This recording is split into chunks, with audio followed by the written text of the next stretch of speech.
It's kind of like the ultimate powerful feeling to be able to ask for help and to be able and to know that I'm also able to say, okay, no more. Mhm.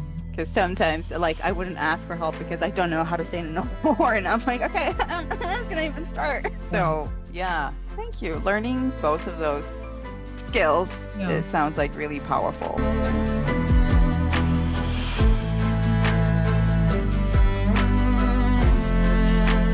Endometriosis isn't just a bad period, it's a whole body disease that impacts at least 1 in 10 females at birth. And yet, most go years, sometimes over a decade, without a diagnosis. It's misunderstood, it's under-researched, and it's often dismissed as, just a reproductive issue. This podcast is a space for the real talk. The stuff we whisper about and cry about and scream about, and the small wins that we celebrate along the way. We are here to connect, to get honest, and to share what we're learning as we navigate life with endo together. Hear us now, we won't stay quiet. Through the storm, we'll rise to fight it. Our bodies ache, our voices roar. We're stronger than we were before. I'm Ruthie, a patient, a designer, an entrepreneur, and someone who has had enough and ready to talk about it. And I'm Sharon. I am a clinical mental health counselor and experienced life coach who's focusing on helping people recover from life-changing events and create the life that they want and deserve.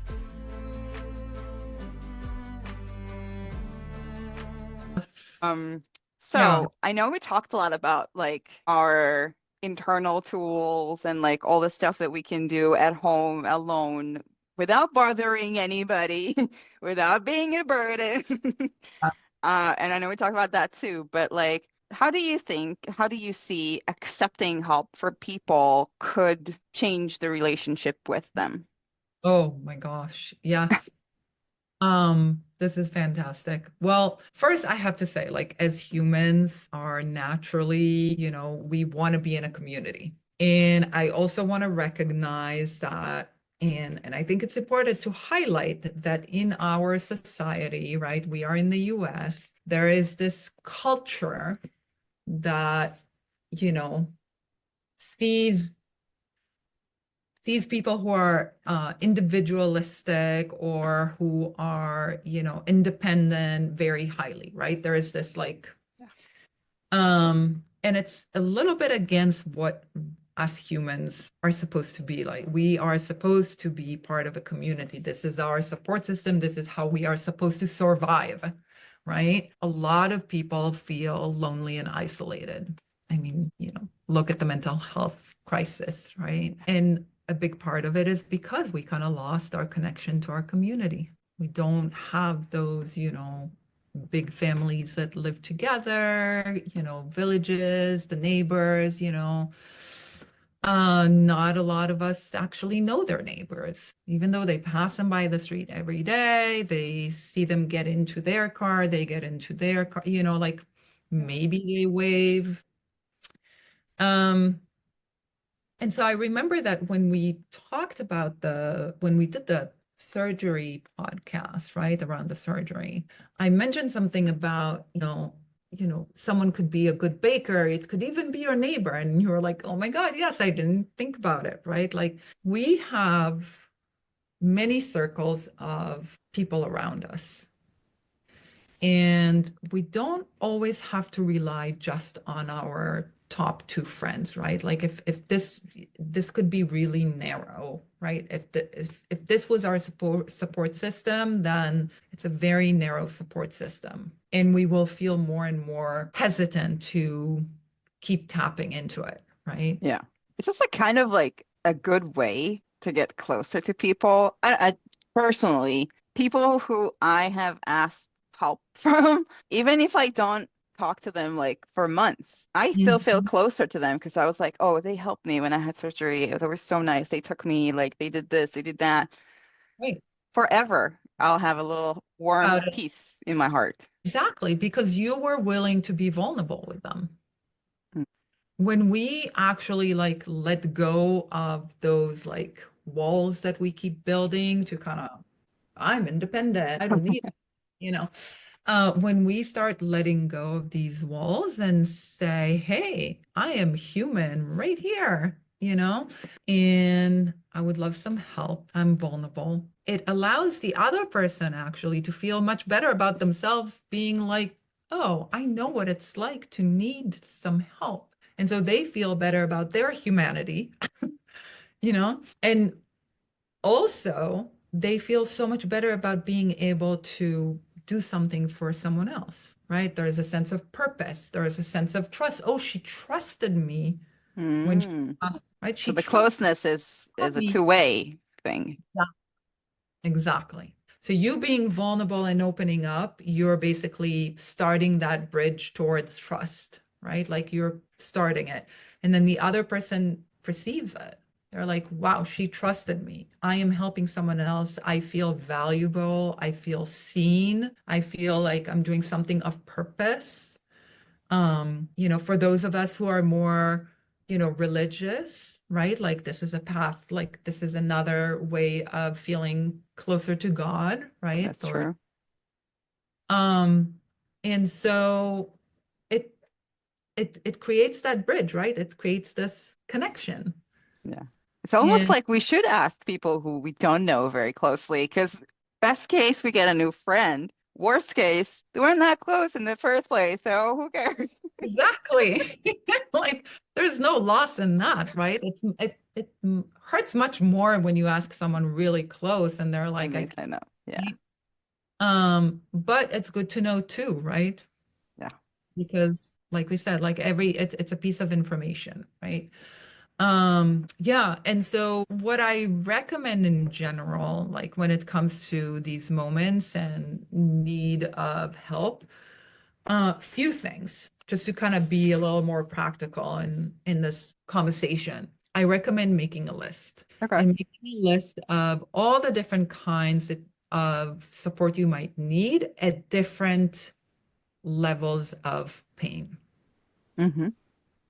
And, it could be times that you're like, I don't think I can drive. I need someone Mm. to do the food shopping for me, or I need someone to pick up something for me, some errand, whatever it is. Or if it's, let's say you have a dog and you can't walk the dog. Right. Do you know anyone who loves dogs who would be happy to come walk your dog? It could be the neighbor's teenager, right? Making a list of all the different needs first, and then making a list of who might enjoy which one, right? Like I said, like it could be the teenager, like really loves the dog. Every time, they see you with the dog, they stop to pet it. Okay. You're like, great, right? You're a good And candidate. um, it could be like the other podcast, like your neighbor who loves to bake. Great. Right. You know, maybe someone else that loves cooking, right? And maybe someone who has a little cooking blog. I don't know. We all know people, and they're like creating things and then who's going to eat everything? Yeah, those who actually really like to cook, sometimes they love it when they have someone to cook for. Like, I have a friend, she was like, no one wants to eat what I cook, so whenever you want, I will cook for you. Sure, come every day. That was an awesome thing to hear. Like, I never thought about cooking as something that someone would get excited about, Right. but someone did. Exactly. And that's the thing. Like we have to make that list of, all the people that we know that love certain things and then see how we might fit it to our needs, all the way down to I'm feeling so bad today. I need someone to hang out with me at home and watch movies or whatever it is that we need when we feel so bad. Some of us just need to be alone. And just know that there is someone that I can call in case I need. It's actually one of the questions that I had. Like, when you are already asking for help and you pass this like hard, oh my God, how am I going to do this? And you ask for the help and you're getting the help. Sometimes people overdo it. Like, they do more than you want, they stay longer than you want, they overdo it. And I just I always like I shut down in such situations. I don't know what to do. I'm freaking out. I don't want to hurt them. I don't want to hurt myself. It gets very sticky. It's not fun. So, what do you recommend? Yeah. So before I go there, I'll go to the next column, the third column, which hopefully will help set the tone for that column, right? Okay. We are, and that is like, how do we ask for help and what are we actually asking for? And so be very clear in your ask. And you might want to, for many of us, this is not something we're used to doing. And so write the ask down. Be as specific as you can. I need you to do, it might have like all your asks might have like some kind of an opening, I'm having a flare up, I'm in a lot of pain this week. I could really use some support. Here is what I would love for, here is how you can help me today. And then you have the ask itself and be very specific. And at the end, you can also close it with, if you do just this for me, this will be tremendous. Thank you so much. When I feel better, I will, whatever, send you a card. I will, I don't know. You don't have to even. Most people will just be happy to help, right? And so that already can kind of minimize Right. the opening, right? Like the opening, this is my ask, not this, right? Then for those that just, let's say, let's take a scenario, okay? And let's say you were feeling crappy and a little lonely and you just wanted to watch a movie with someone. Maybe they can make you some, bring some soup and watch the movie with you, right? Like maybe that was what you wanted. And then the movie ended and you're getting tired and you would like to go to sleep and they are kind of, Hanging. they're up themselves because they didn't go through pain the whole day. You're exhausted from the pain, right? And so the same way we practice the ask, we have to practice, thank you so much for doing this to me. It meant the world. Being able to, the soup, the company, it really meant a lot to me. The pain, it, is draining me and I need to go rest so that I hopefully will feel better tomorrow. I need to recharge. And you're just saying what is, right? These are my needs. People will not want to drain you. They will not want to hang out with, and so you thank them dearly for all the help and how they helped you, right? And you're also kind of saying, I really need to rest now. The pain just Yeah. drained. That sounds amazing. I have to say, it's kind of like the ultimate powerful feeling to be able to ask for help and to be able and to know that I'm also able to say, okay, no more. Mhm. Because sometimes, like, I wouldn't ask for help because I don't know how to say no more. And I'm like, okay, I'm not gonna even start. Yeah.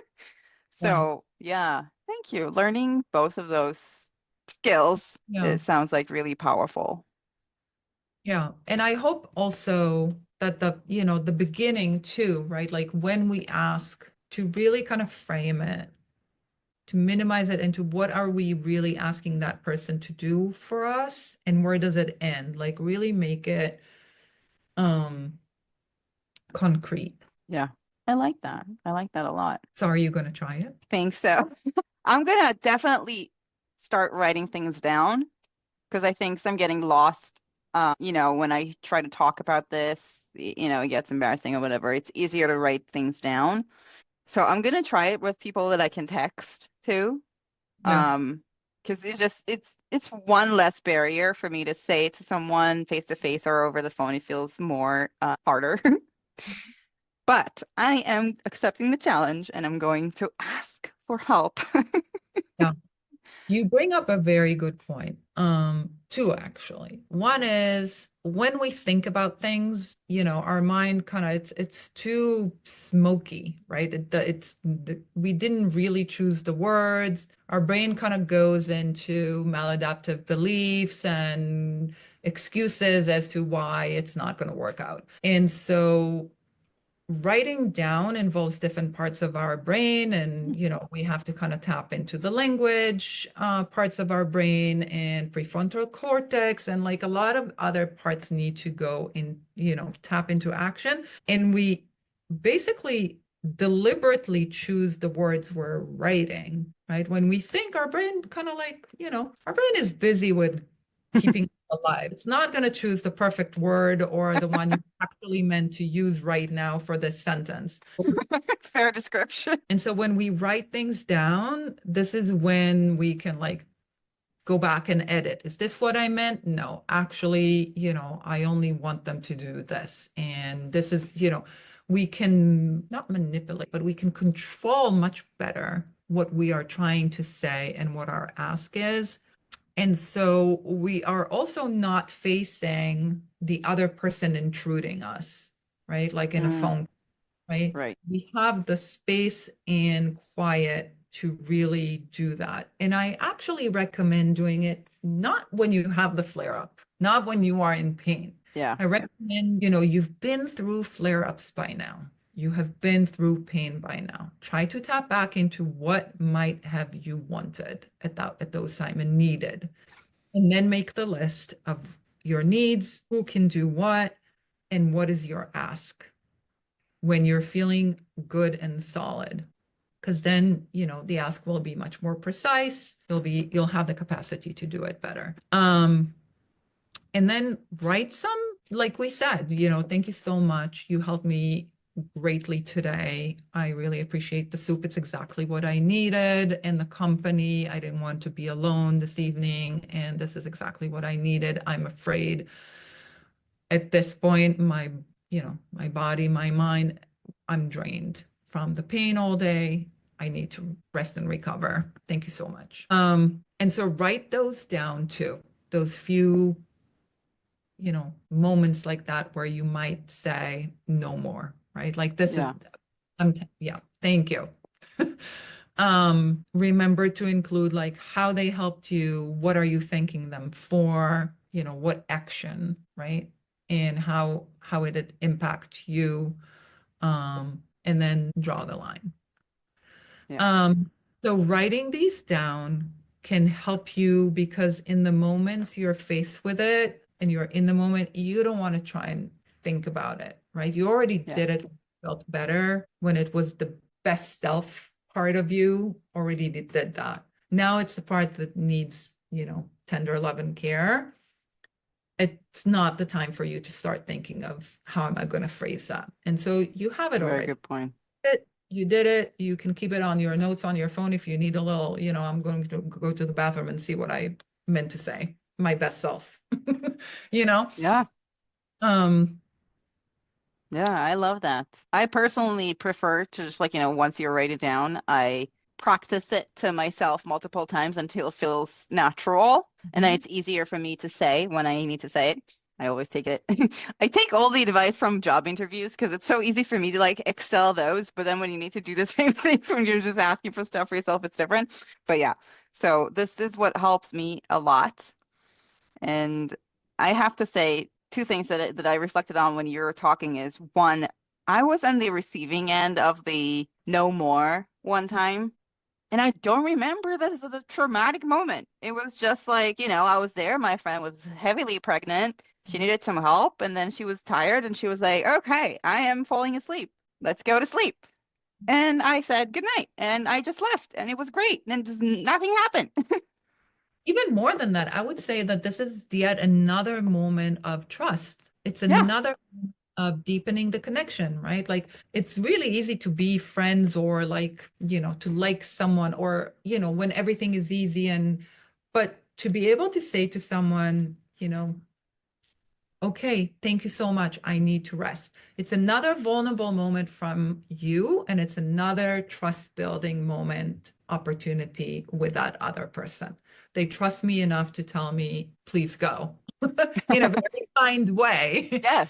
Very, very Yeah. kind. It Because is. It's very true. Yeah. Yeah. And the other thing that I thought about is just how much I resisted help in the beginning. Like I remember, my husband and a friend, they were there something fell on the floor. They both jumped to get it, and I yelled at them, screamed at them, I am not disabled. I can do it. I was not able to do it myself, by the way, but I was very capable at yelling at them because I was just like, don't do this for me. I'm not that disabled. But as soon as I accepted that at that moment, I actually did need their help, and at other moments I do, my life improved because Yeah. I'm not trying the extra stuff. Mhm. And I got to like a place with myself when I'm saying, that's okay. Yeah. Not all of us have to be 100%, 1000% capable. Some days are days like if the paper falls on the floor, we don't need it. That's okay. Unless someone else is there to pick it up. It's okay. Yep. And it brings this kind of like calmness. And maybe it's the dissonance or just like this eternal fight of like, I can do it, I can't do it. Mhm. Accepting really helps. Yeah. And the accepting is constant too, because like you said, our ability keeps changing, right? Yeah. We have better days and not so great days. And so being able to know in advance that some days our capacity will be different, and we need to adjust the goal, right? And it's a constant like moving the lever, right? Like, nope, today pain level is 7, then capacity is 3. You just can't, you know? We talked about a lot of deep stuff today. Yeah. So many great tips and actionable stuff to try right away. Any final words? Hmm. I love the acceptance part because I think that is the constant struggle, right? And so stay curious with curiosity is how we started, right? And so stay curious with how are you being today? How are you feeling today? And okay, accepting this level and adjusting everything accordingly. Words to live by. Thank you so much, Erin. Thank you so much for having me, Ruthie. Pain is a shadow that won't let go. It grips my body and steals my glow. Silence screams behind a smile. Walking this road feels like a trial.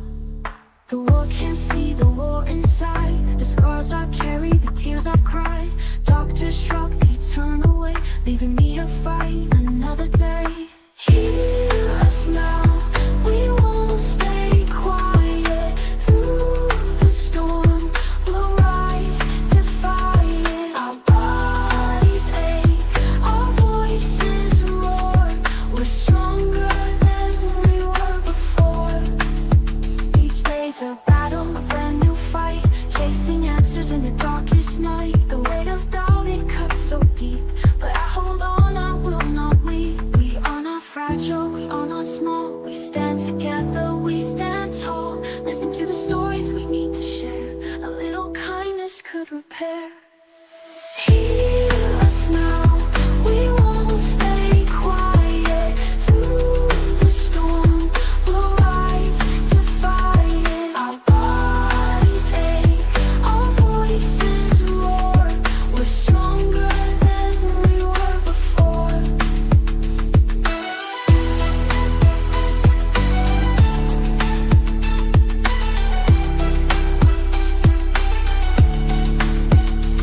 Hear us now, we won't stay quiet. Through the storm, we'll rise to fight it. Our bodies ache, our voices roar. We're stronger than we were before.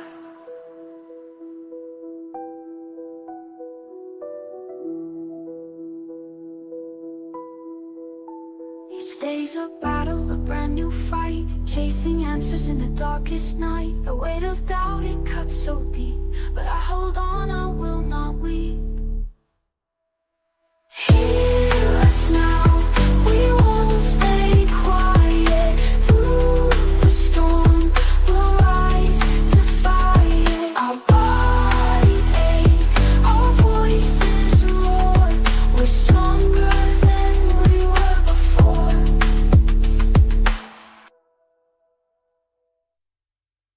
Pain is a shadow that won't let go. It grips my body and steals my glow. Silence screams behind a smile. Walking this road feels like a trial.